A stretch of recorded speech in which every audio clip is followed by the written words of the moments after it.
Any other tips on how to effectively pitch stories?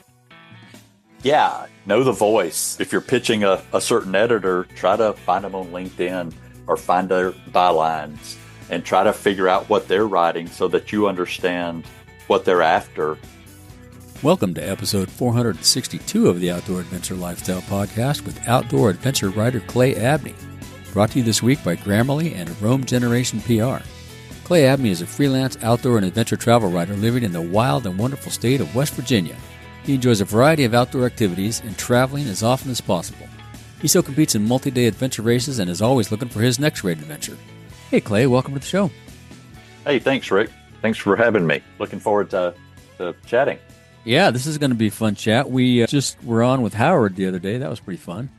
Absolutely, and kind of us sharing the airwaves. Yeah, exactly. I was not asking the questions for a change. That's always fun. It's always good to be the guest, right? Exactly. Yeah, less pressure, that's for sure. So let's start out with what inspired you to become a freelance outdoor and adventure travel writer. Well, it kind of was. I just kind of segued into it from a little bit. I didn't major in creative writing. I didn't go that route. Mm-hmm. I was a biology major, chemistry minor. My ultimate plan at that time in college was to go to med school, and then I decided, I was like, you know what, that sounds like that's going to cramp my style, and I'm going to miss out on a lot of fun adventures doing another 4 years of school and then a residency. And then I said, let's just kind of do some other stuff. So I kind of just got into it because I got involved in a lot of outdoor activities and was a team sports player in high school, and then kind of took a bad knee injury in between my junior and senior year of high school. And that turned out to be a blessing. So kind of got more involved. I was a Boy Scout all through the 70s and 80s, or Cub Scout all the way up through Boy Scouts, and got an Eagle Scout in the mid 80s. And so, yeah, and then that injury just kind of prompted me to push more towards my outdoor endeavors, which I think typically don't play those team sports. If you're really good, you play college. And if you're exceptionally good, you go to the pros, and then you might have a varying length of career. But, these other things like backpacking and paddling and stuff like that, I think they're lifetime activities. And so probably in maybe 20 years ago or so, I just kind of started putting a lot more time into my writing and started out more as a gear writer, and like kind of covering some adventure races that I competed in, or just that I just covered, and was putting on adventure races as well. So that so the gear writing kind of led to, well, why not use this gear on some of these adventure travel trips that I was doing anyway? So I just found some outlets, then just kind of started pitching stories out there, and it took a while, but kind of started to get some hits and started using some of the cool gear that I was testing right. on some of these adventures around the globe. That's funny because I had a knee injury in high school, well, actually junior high school football too, and same kind of thing. I was hell bent on playing football, but I stopped growing as well, so that kind of put a damper on it. But gravitated right to the outdoor thing, just hiking and backpacking, and was a river guide. Yeah, I was fortunate to be part of a Boy Scout troop that we went to film on out in northeastern New Mexico, out near Cimarron, and went there in 86. But our troop was backpacking probably, if not once a month, once every 6 weeks. And we were doing it 12 months out of the year. And so that just kind of was a natural segue into, and it's things I still do. And matter of fact, I got together with a couple of the guys that I was in Boy Scouts with and hadn't seen in over 30 years. And a couple of years ago, over Labor Day weekend, and we did the same area in the Chattahoochee National Forest, the Cohutta Wilderness, and kind of did a 4-day trip. And it was just like we were transported back to that time in the 80s. And and the thing is that we all still do it to this day, varying amounts. And they were kind of envious that I found a way to kind of at least make some money off of my outdoor endeavors. I had about 4 buddies, same kind of thing. We did a couple of backpacking trips in high school, and then I parlayed it into a career. And they were just up here a couple weekends ago. We still get together pretty frequently, and they came up, and we used to go to Yosemite annually, and they decided to come up here, and we camped out like we used to, and it's pretty fun. Yeah, it's a good life. What was the first thing that you wrote? Do you remember the first piece that you wrote that got you into the writing side of the world? I collaborated with the USARA, which is United States Adventure Racing Association. Oh, And right. I helped kick off an e-zine or a electronic magazine for that organization. And it was called Adventure World Magazine. So I was kind of like the writer and kind of like the editor of that. And I think it's still around, and I'm not involved. I haven't been involved with it in over a decade, but I kind of wrote on adventure racing, and I was always I guess a gear junkie before maybe the word junkie was used in conjunction with gear, but kind of just a gear nut and loved sleeping bags and loved backpacks. And I remember the old external frame packs is what I started out with, and it wasn't until the early 90s that I even moved to an internal frame. And so I guess the first things was writing about adventure racing, and then kind of started a little bit more into the gear writing. And because I served as a gear editor for a Canadian publication called Breathe, which was an adventure sports publication. And I think there's another Breathe magazine, but the one I was more in the adventure racing and adventure sports realm. And you got you got into the media thing pretty early too, huh? I did. And a lot of it was just a labor of love. I still worked another job in the PR space, I worked in educational sales after a couple of years as a classroom teacher in the mid 90s, which afforded me a lot of time. And I knew I didn't want to retire from that, even though my dad had spent like 40 years in education. I was just like, this kind of gives me summers off, Christmas break. And I really enjoyed my 4 years. I just didn't foresee doing that for another 26. Yeah. Did you ever work retail, outdoor retail? I did not. Wow. I never did work. Few that haven't that I've talked to. It's interesting. Most people I've talked to have had some stint in outdoor retail somewhere along the line. Well, and I was a raft guide. I've been a sea kayak guide. So I guess I've been in that outdoor space.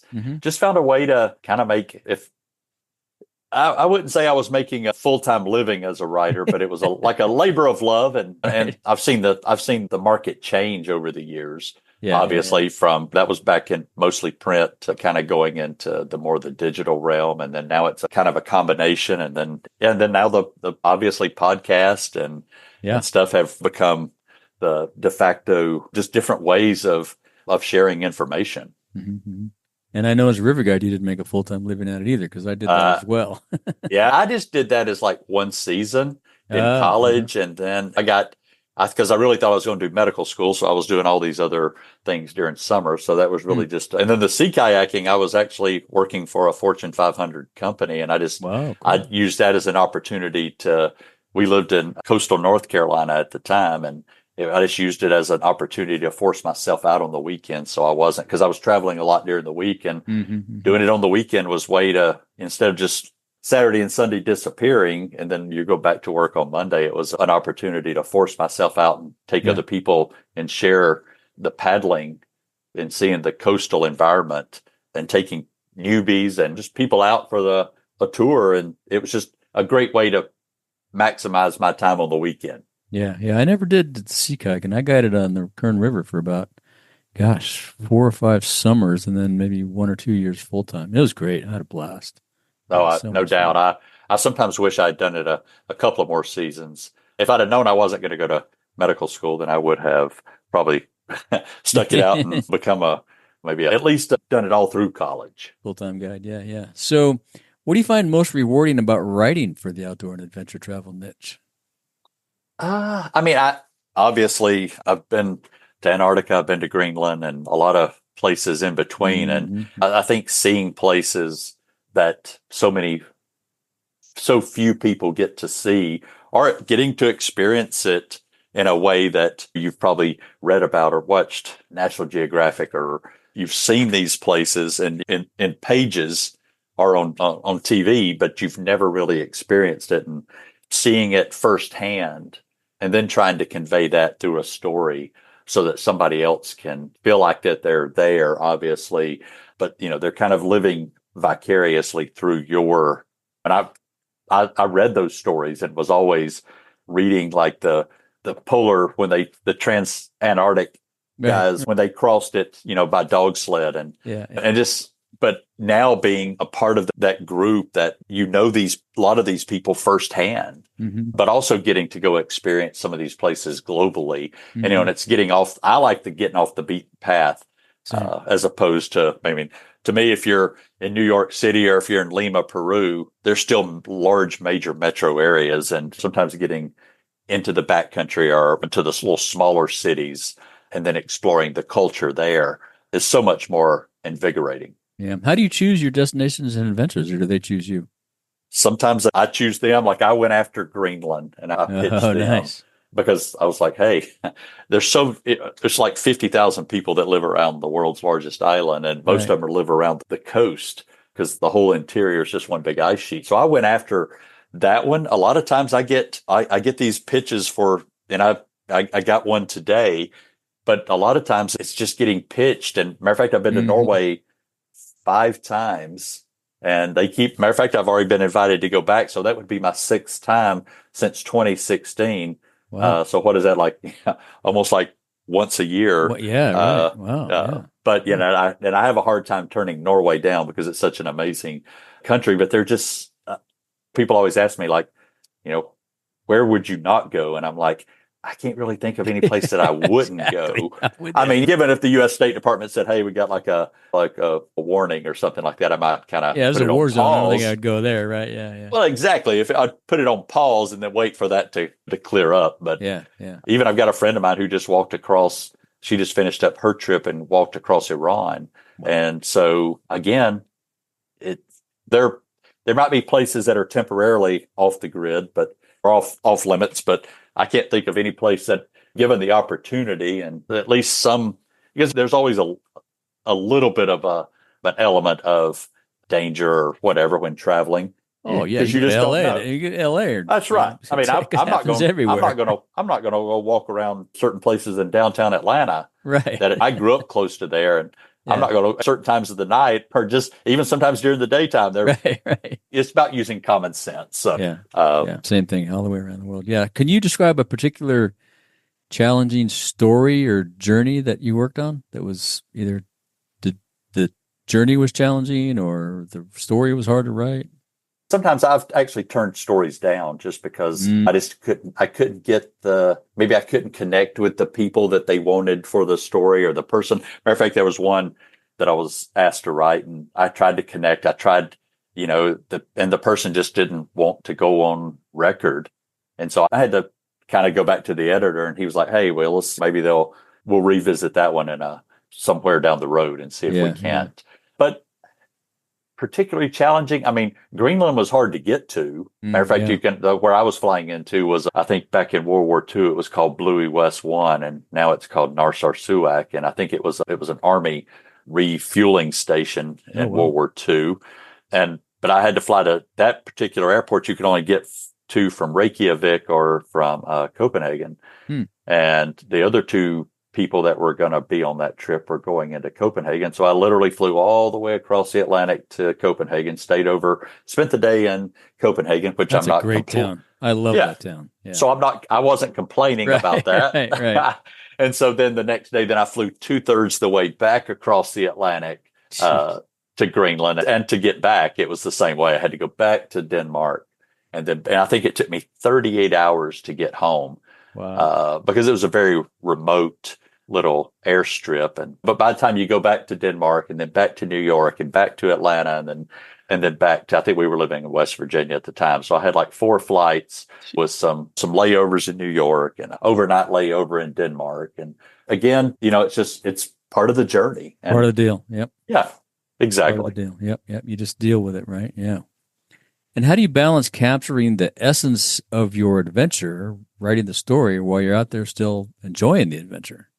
When I go off the grid, I love to just disconnect and not take it with me, because obviously if you're in the backcountry, you can't take your laptop, but you can still take your notebook or a journal, and you can still keep those notes. It's tough sometimes, because I remember people think that it's like, oh, you get to travel. It sounds so great. And I would love to do that. And I'm like, but I remember I flew with a Scotch brand to the Canary Islands, and they flew me business class with the lay flat seats. But and it was an overnight flight to Lisbon, and then from Lisbon on to the Canary Islands. But I stayed up all night, so I didn't even get to really. I was stayed up working on that because I knew I was going to be tied up for a couple of days, and then from there I went on to Sweden after leaving the Canary Islands for sea kayaking in December. So it was I guess it's unrealistic to think that it sounds glamorous. As my wife would always say when people go, "Oh, you're on TV as a broadcast journalist," and she's like, "Yeah, there's nothing glamorous." She was a morning anchor for so many years. She says, "There's nothing glamorous about getting up at 2:30 in the morning." Right. And I would say the same and having thing. to be on, right? You got to go That's beyond right. TV. That's right. cow. Not just putting on a ball cap and sitting there and going at your desk. It's like having to be all your makeup and your hair done and to go on air at 4:30 in the morning. Oy, yeah. And I say the same thing. It's not as glamorous as you might think when you spend where everybody else is asleep and somebody has footed the bill for a business class lay flat seat, and you're sitting there working all night. Right. Yeah. Well, and I think I get that a lot from a lot of my buddies and stuff about all the outdoor stuff I've done, and it's still work at the end of the day. I mean, yeah, we were out paddling or hiking or taking photos in some beautiful place, whatever, but it's still work, and you still go back to these boring hotel rooms and these crappy meals and lots of flights, but I wouldn't change it for the world. Right. Well, as a gear editor, people would go, "Oh, you get all this free gear." I was like, "Well, it's not really free. There's usually sometimes you don't necessarily write a review on it because it may not have made the cut, but at the same time, there's some type of preconceived notion that you're going to include it. So is it really free? No, I'm just providing a service to review the product. So it's and the last thing you need is another backpack. How many backpacks? That's right. I mean, that's another backpack, another pair of running shoes. Only so many that you can use, right? Yeah, but it's still. I've been in the industry for so long, and I tell everybody I wouldn't change it for the world. I mean, it's of all those things that we just talked about. There's so many other great things that the good outweighs the bad by a lot. In a bunch of different ways. Well, and it's you get to know people on a different level. And it's not like everybody that I've ever met in the outdoor industry. I mean, of course, there are going to be things that you're not going to like about certain things, but as a whole, everybody just loves it. And that's why and you have such that small, it seems like it's a big industry, but when you break it all down, it's really everybody, it's a very small niche. And if people, you may not have met them, but you know them through somebody else. Yeah. And you can pick up the phone and probably go anywhere in the world. Yep, exactly. Through all these connections, yeah. So what advice would you give to aspiring outdoor adventure travel writers?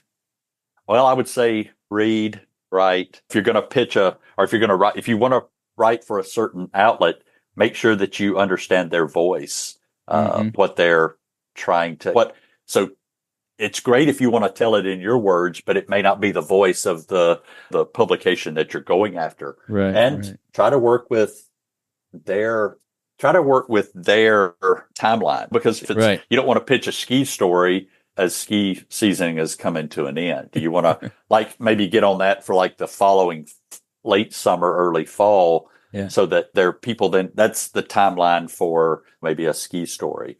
Unless you're writing for Powder or something else, which a lot of times talks ski and snowboarding stuff. Year round, yeah. Any other tips on how to effectively pitch stories?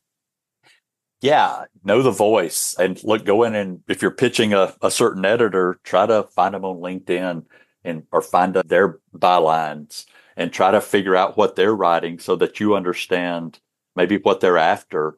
And so I think that it's about knowing what you're pitching. So you don't want to go up there and try to pitch them something that, you may have a great story idea, but make sure that's something that they actually cover. Yeah. Or it fits it fits with their theme, like you say. It fits with their ethos, if you will. Yeah. Absolutely. Yeah.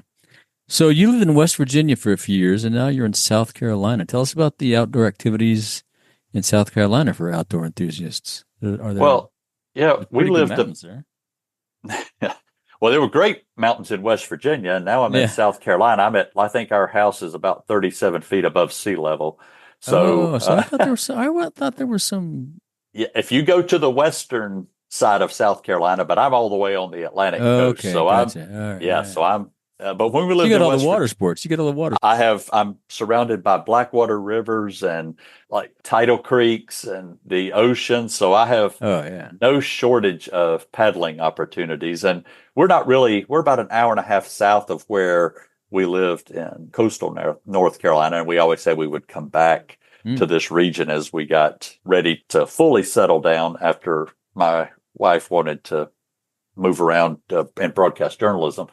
So we came back here. So now we have just no shortage of paddling opportunities. And I still have multiple sea kayaks, and I have a huge quiver of inflatable stand-up paddle boards, and I use them for different opportunities from tandem or solo or whatever. So I spend a lot of time paddling. I would still say that I ride a mountain bike. I just don't do a lot of mountain biking. I ride through the woods. I still ride through the woods fast. Yeah. But, at sea level, it's hard to get those hills, more like dunes. Yeah. Why not hit a Bishop? We're at about 4,000 or 5,000 feet right here in town. So you can. Yeah. I mean, that would be perfect. Yeah. There's a lot of good mountain biking out here. Yeah. Yeah.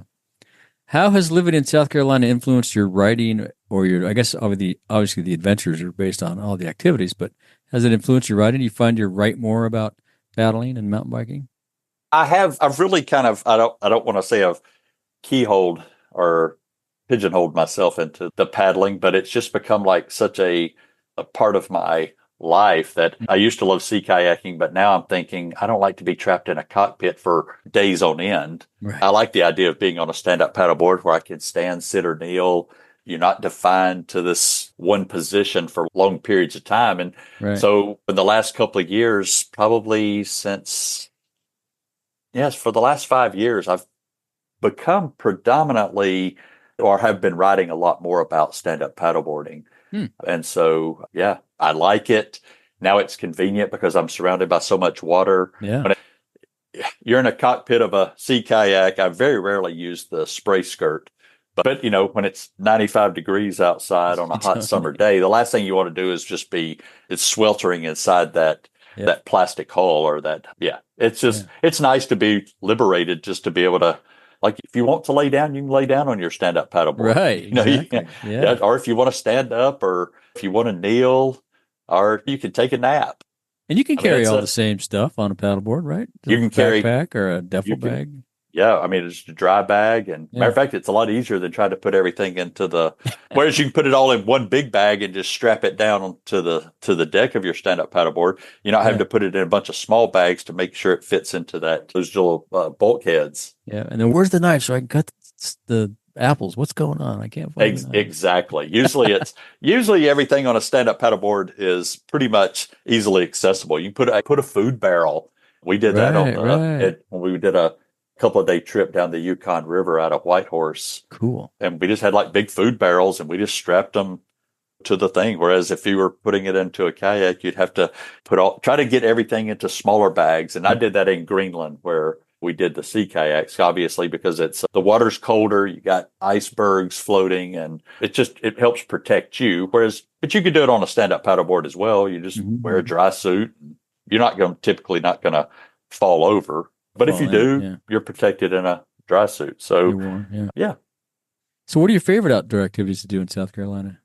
I just really do a lot of paddling. And I mean, they're like literally Blackwater rivers are just, they call them Blackwater because they don't really, there's no elevation to them. And so when they just don't really, you don't seem to have any current at all, because they almost look like swamps, except that they are rivers, and they ultimately do. A lot of them around here actually dump into the ocean. But so is the water moving, or it's barely moving? It's barely moving. It's because it's just so flat. Yeah. There's no like the Whitewater River, which has got elevation, and it's dropping, and creating that. The current is creating the rapids and so forth. It's just it's almost like a lazy river. Must be more relaxing. It is much more relaxing. And you can paddle down and back up. Yeah. Because there's no resistance. Yeah. So you don't have to have a point to point. You can actually just don't need a car shuttle. Yeah.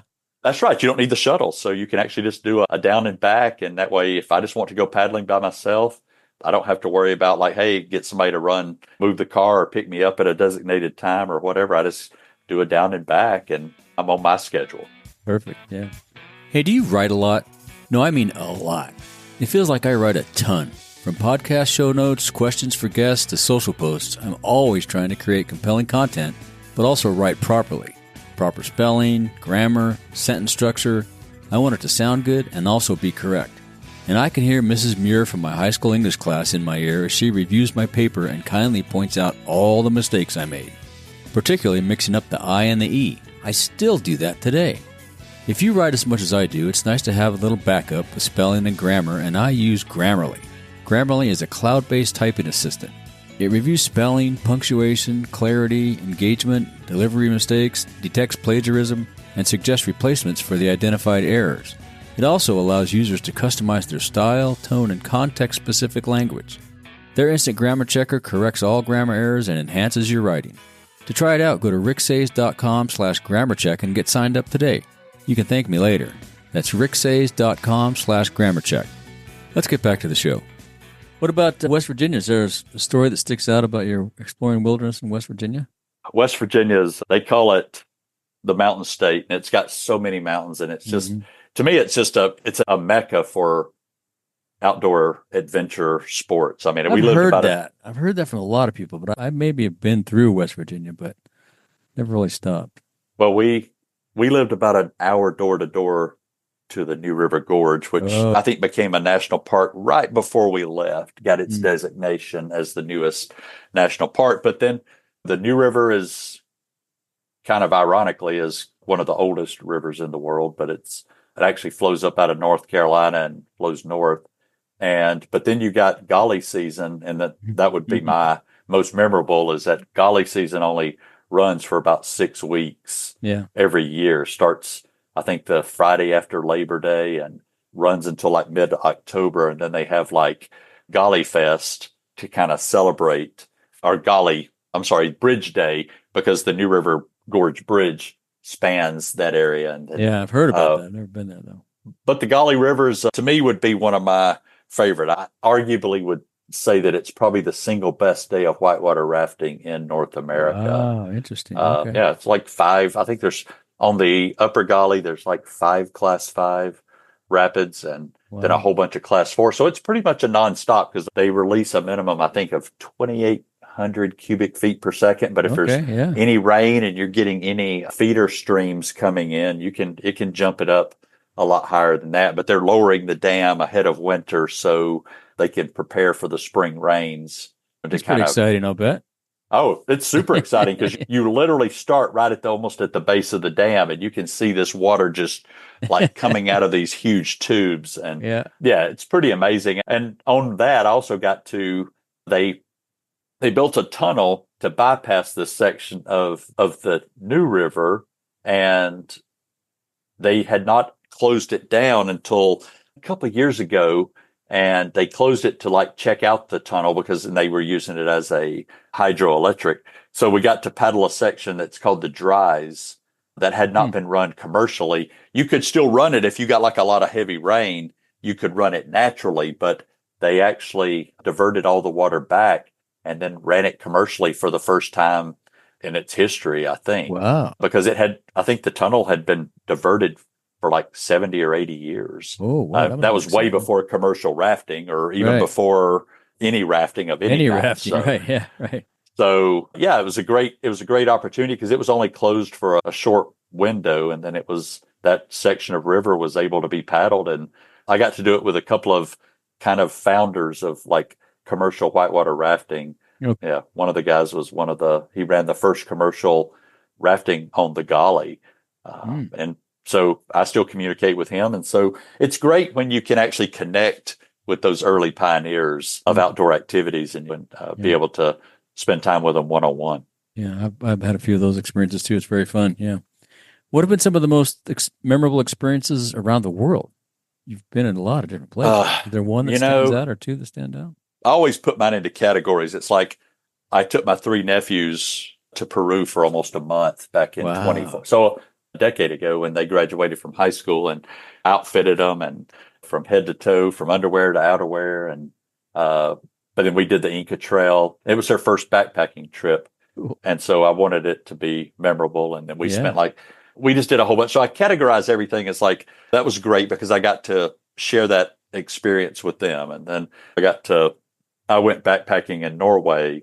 And then from there, I flew to Austria. And then my wife met me in Austria. This was a individual press trip. whereas the one in Norway had been a group press trip. So my wife got to join me, and we spent 2 weeks kind of going across Austria, but we still did some hiking in the Alps and some stuff like that. But then some of the Greenland was amazing. I went and did an expedition cruise ship trip to Antarctica. So I saw a lot more people in Antarctica because I was on that couple of hundred people on this cruise ship. Whereas I saw that's a lot of people. I was on a small ship with about maybe 30 people, maybe. Yeah. Awesome. Well, that's even better. But in Greenland, I saw the 2 photographers that were on the trip and a guide that we had. So for the most of the time, I saw 3 other people. Yeah. Yeah. That's so and you get to see a place it's just so few people still live there. And obviously nobody lives permanently in Antarctica, but people that have lived saw Viking settlement ruins in Greenland. So yeah, there's so many. I mean, you and I could probably we could sit here and talk all night about that. That's right. Exactly. We could have like a whole series of just our adventures. Yeah, we've been pretty fortunate. Yeah, and we're not done. That's right. Absolutely. I think I'm just getting started sometimes. Same. Yeah, exactly. There's so many places that you and I have both been to, but still there's so many places yet to go to. So much fun, yeah. How do you think outdoor experiences are different in other countries than the U.S.? I get that, and I'm sure you probably do too, but I get questions all the time from people I know or that have never really ventured far outside of their little sphere. Right, some of them. Right, some of them. And maybe even the Southeast. They might go I grew up in Georgia, and they might go to Florida. They might go to Tennessee, but they haven't really, and they're like, oh, I just wish I could travel like that. And I'm like, how much of the U.S. have you seen? I mean, it's massive, and you don't even need a passport. Right, you know? Right. The New England is so different from the Midwest, which is so much different than the Rockies, which is different than the West Coast or the desert Southwest. And times of year, right? If you go different times of year, everything's different. It's a different any time that you go. Whether you want to go see the maple syrup in Vermont, or if you want to go skiing out west. But again, you don't need a passport. It's easy to travel. You don't have to go to Europe or Africa or South America or Asia to enjoy traveling. I mean, if you just enjoy traveling where you're comfortable, I mean, there's still so much of the U.S. and I've had 4 states that I haven't been to, and they're on the top of my list, and I'll get there, but I'm okay outside of my comfort zone is wherever there's a plane that can land or a boat can tie up. Yeah, I'm the same. There's nowhere I won't go. Absolutely. What's a destination that surprised you in terms of the adventure opportunities? I go back to it all the time, but to me, Greenland it's just an amazing place. But again, Norway I've been there so many times in the last 8 years, and they've invited me back again. And I'm still debating on whether or not I'm going to make this trip for this invite, because there's another opportunity. So I'm trying to weigh. And then somebody to fill in, I'll go. I can do some podcast content for them. Absolutely. And we can definitely talk about that. All right. But I just think that there's so many. Norway was just amazing. I mean, I've traveled on it by boat down the coast. I've stand-up paddleboarded the fjords. I've done a food tour across Norway. So that'd be fun. Yeah. I mean, I ate my way across Norway for 10 days. Wow. So, and I'm not even really I wouldn't call myself a food writer, but it was a great opportunity. But I guess adventure, I did 2 weeks across Colorado and just did all the non-snow related adventures, which was kind of a cool thing to do. So is there any place that's ever surprised me? I kind of knew what I was getting into with most of them. Yeah, you're right. Going in. So the thing that surprises you, guys like you and I, is we kind of know what we're getting into because we have to know how to pack and gear to bring and all that. That's right. What the trick is the weather, right? And that's what can change the whole thing. And you and I have both been on trips where it's just like, I've been on a trip one time when it rained the whole week. It's like, oh my God. For sure. So, or like when I went from the Canary Islands wearing shorts and sandals to Sweden and sea kayaking off the coast and wearing dry suits, and the wind's blowing and it's like cutting through you. Packing for 2 greatly varying trips it's a little bit harder to do, but I knew I was going sea kayaking in Sweden. So I knew that it was going to be potentially maybe even miserable at times, but I'm okay with that because sometimes you have to get comfortable being uncomfortable on backcountry trips or when you're off the grid. It's not an urban adventure. You choose to go off the grid. That's right. That's right. Yeah. And when you choose, then you make all the appropriate changes and gear things and stuff to go off the grid. Absolutely. It's totally doable. Don't be afraid of it. But once you choose, that's a whole different set of gear you're taking. For sure. Yeah. Can you share an unexpected challenge or learning experience from all your global adventures, all your travels? I always love to kind of go in with an open mind. And I think it's like learning about different cultures. And now when I took my nephews to Peru, my nephew the oldest one had just finished taking, he was about to graduate from college and he had taken several years of college Spanish. And then my nephews, the twins had just graduated from high school and they had taken 2 years of Spanish, but yet they sat there and watched me try to finagle a conversation with these people, knowing that my Spanish was so like very fragmented. So, but they sat there, and of course we were at Lake Titicaca, and we stayed with a host family on one of the islands, Amantani, and I was trying to explain my satellite tracking thing that was attached to my pack to people that basically they gave us a light bulb to put in our room, and they had limited electricity, and I'm sitting here trying to explain GPS and satellites and with my fragmented Spanish while my nephews just sat there and like laughed at me. And so they still talk about it. Like, you remember when you tried to speak Spanish? But I think it's just like learning that culture and realizing that, how you can talk about like all the negative things that we maybe can talk about the U.S., but at the end of the day, we have and I think it just makes you more open to different people and ideas when you travel. I think it just expands your horizons. It makes you a global thinker, not a local thinker. Yeah, and that's the thing. I don't want to get too much into the politics stuff today, but everywhere around the world, even in the U.S., I mean, we're all just people trying to get along, and we're more alike than we're disalike. From no matter where we're from, what color we are, we still have to put our pants on one leg at a time. Got to put shoes on 1 foot at a time. Exactly, and on a hot day like today, it's nice that I have the privilege of actually going into an air conditioned house. Right. I try to, and even if you go to Europe, every place doesn't have air conditioning. So you can go into cities and like Vienna and stuff, and you might find one with AC, but you might find one that doesn't. Yeah. Or they turn it off for parts of the day because they can't run. That's right. Exactly. Yeah. So I think it's just learning we're all just people trying to live our best life, and my best life is different from somebody else's. But at the end of the day, we're just trying to sometimes just go through you're just trying to go through the process of just making it through that day. Right. In some cases, you want to eat and you want to have an experience, and hopefully it's a good experience. And I think it just makes us better people to travel, especially if you go to countries like that are third world or even Haiti. Totally. I've been to Haiti twice, and it's just, you see that and you see it just, to me, it just makes you just a better person. Yeah. I was in the backcountry of Nepal, the hinterlands, and it was interesting to see how people live in these mud houses and dirt floors, and they're having the time of their life. You walk by and they're smiling and so excited to see you, and it's just you're happy with what you got. And I think the quicker you get to that point, the more happier you're going to be. So absolutely, yeah. Back to some of your multi-day adventure races and just maybe trips in general. How do you prepare?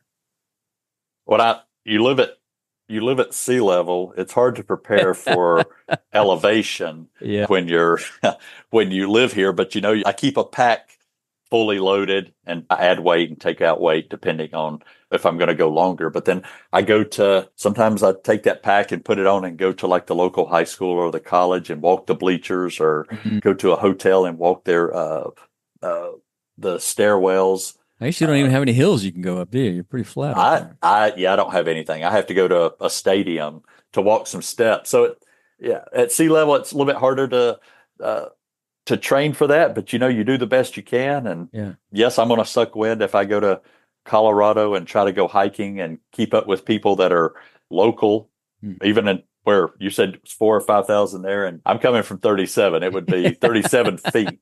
It would be a lot harder. I'd be like, but I'll still keep on. Not gonna. A couple of years ago, I broke my ankle on that same trip. I was doing all the non-snow related stuff around Colorado, and I broke my ankle coming down off the summit of Longs Peak in Rocky Mountain National Park, and I thought it was just a sprain, and so I was about a couple hundred feet below the summit, and I was like, I told the guide that Colorado Tourism had hooked me up with, I was like, yeah, I think it's just a sprain. And so we looked at it, and I put a wrap around it, wrapped it up, put my sock back on, and tightened up my boots and walked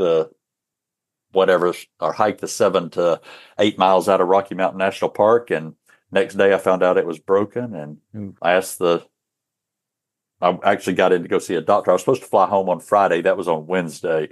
Thursday, I got in to see an orthopedic there in Estes Park, and I had like a 2.5-inch fracture running up my fibula. And I was like, I asked the doctor, and I was like, can I get a doctor's note to go stand up paddleboarding in the Yukon? And he said, does the trip require that? I said, no, my wife's going to require that. So 2.5 weeks later, I went and stand up paddleboarded down the Yukon River. And I put the big boot in a dry bag, and I wore like a air cast on the river for the 6 to 10 hours a day on the river. And then when we got to camp, took the big boot out of the dry bag, put it on, and walked around camp, and still did I think it was a 5-day trip.